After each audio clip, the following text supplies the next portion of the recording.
ઘર ચલાવતી મહિલાઓ માટે કેટલાક નિયમો. 1.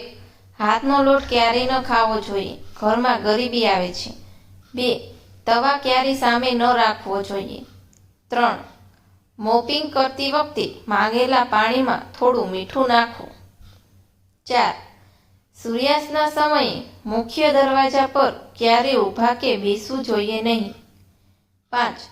મુખ્ય દરવાજા સૂર્યોદય પહેલા ખોલવા જોઈએ. 6. સૂર્યાસ્ત સમયે કોઈએ આંગળી ન ઉઠાવવી જોઈએ. 7. જો કોઈ વ્યક્તિ શુભકામના માટે ઘરની બહાર આવે છે તો તરત જ ઝાડુ ન લગાવો અથવા ગુસ્સો નહીં. 8. જો કોઈ નાનું બાળક ખૂબ રડે અથવા બીમાર પડે છે તો તેને સાંજે કપૂરનો ધૂણી બતાવો. 9. સૂર્યાસ્તના સમયે દૂધ, દહીં અને ડુંગળી કોઈને પણ ન આપવી જોઈએ. આનાથી ઘરની સુખ સમૃદ્ધિનો નાશ થાય છે. 10. મીઠાઈ મહિનામાં એકવાર ઓફિસમાં લઈ જવી જોઈએ. મીઠાઈ તમારા મિત્રો અને અન્ય કર્મચારીઓ સાથે મળીને ખાવી જોઈએ. આવું કરવાથી વ્યક્તિના જીવનમાં પ્રગતિનો માર્ગ ખુલે છે.